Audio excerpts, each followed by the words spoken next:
In the marshmallow experiment conducted by psychologist Walter Mischel and his colleagues at Stanford University in late 1960s, children were placed in a room with a marshmallow and given a choice. They could either eat the marshmallow immediately or wait for a short period, usually around 15 minutes, and receive second marshmallow as a reward. The findings revealed that children who were able to delay gratification tended to have better life outcomes, such as higher SAT scores, better academic performance, healthier body weights, more successful social relationships, and demonstrated traits such as being emotionally stable, not quitting too quickly, and handling problems easily. This study highlighted the importance of self-control and delayed gratification in achieving long-term success. Whenever you ask someone about famous scientists like Albert Einstein, Newton, or Nikola Tesla, and why they were more successful than other scientists, most people will answer that it's because these individuals were more intelligent. However, according to research, our IQ, that is intelligent quotient, only accounts for 20% of our success, while the remaining 80% depends on how well we can manage our emotions. Take a successful person as an example.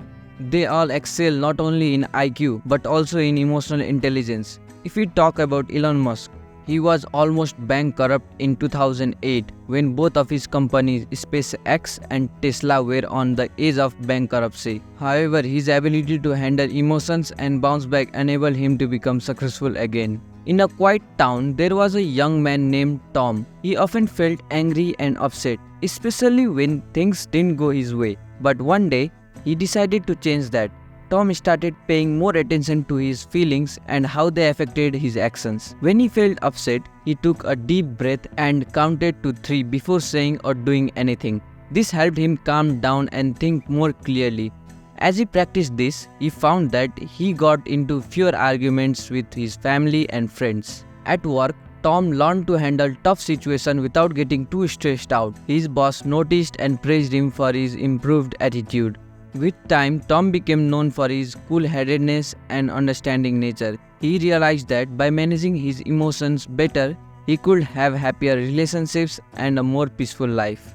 Overall, emotional intelligence significantly impacts mental health, relationships, and job performance. When you start thinking about something that happened in the past and predict the future, your mind and body react if it's reality, and biochemical processes occur in your mind as if those situations were real. People with such tendencies often have low emotional intelligence. They become very emotional unstable and can never become good leaders. If you want to eliminate the power of these thoughts, you will also have to increase your self-awareness. This will happen through a 3-step process, which is to identify, label, and reason. This concept is very well explained in the book The Power of Now, but for now, let me briefly explain it to you. Let's say you remember a bad past experience like your ex-girlfriend leaving you, and you start feeling angry. As this thought emerges, your family calls you for dinner and you get angry.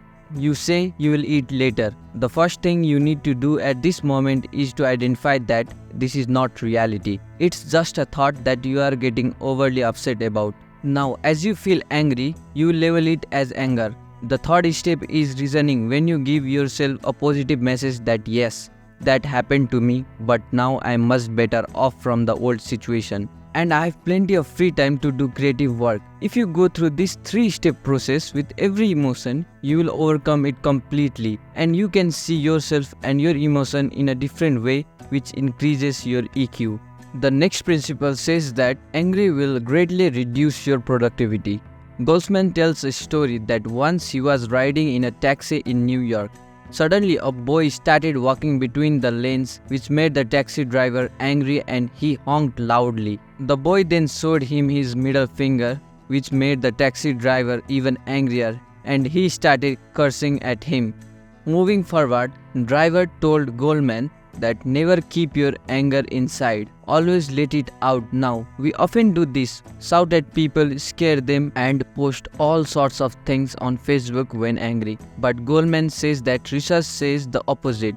If you express your sadness, maybe it will decrease. But if you express your anger to someone, you will get angrier. When this question comes to mind, what do we do next?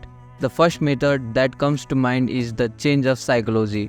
You may have seen people fake laughing in the park many times, and sometimes you might have even laughed at yourself, wondering what they are doing. But science also says that if you bring good thoughts, your psychology changes, and if you change your psychology, you bring good thoughts. For this, if you also find fake laughter, they can laugh. But besides that, you can also take deep breaths and make good decisions. You can also give your thoughts different meanings to control them. This concept is explained very well in Viktor Frankl's book Man's Search for Meaning. He says that there is something between your stimulus and response that you give meaning to the stimulus and your life changes from it. Imagine that you work hard from the bottom of your heart to help someone, but unfortunately you are not successful in that thing, and in return you get punched on the face. We maybe react to it by punching back, but a doctor who was working hard to save a patient and couldn't save them got punched by their relatives, and he started crying, upon which the doctor hugged him very calmly and explained to him that they should leave from there. This is an example of a person with high EQ who received the stimulus, the punch, but they found its meaning in a very positive way, and instead of punching back, they hugged. A person, let's say John, experiences sadness after receiving disappointing news about a job application. Instead of dwelling on the rejection and feeling dejected, he decided to distract himself by spending time with friends and engaging in enjoyable activities. By shifting his focus away from negative thoughts and emotion, he prevents himself from spiraling into rumination and worsening his mood. Ultimately, this distraction helps him cope with his sadness more effectively and move forward with positive outlook. Continuing to think negative thoughts will lead you deeper into sadness. Distractions are what break the chain of sadness maintaining thinking. The best distractions are ones that will shift your mood, such as watching a funny movie, reading an uplifting book, or going to an exciting sports event. He says distractions are more effective than crying because crying often reinforces rumination and prolongs misery. In a simple experiment, two people were called, one who was very excited and happy, and the other who was in a neutral mood. Both were asked to fill out a mood checklist, answering questions like how they are feeling and rating their emotions, etc.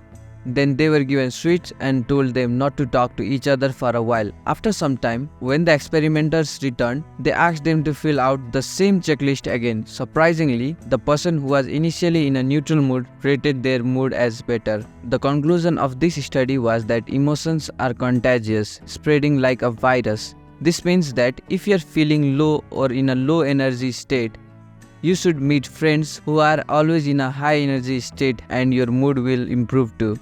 Similarly, if a friend is feeling low, instead of discussing more sad things, you should meet them with excitement to bring them into a high energy state. One should talk about their problems so that their mood improves. We got all this insight from Daniel Goleman's book, Emotional Intelligence. This book is very important for our business, personal attitude, and relationship.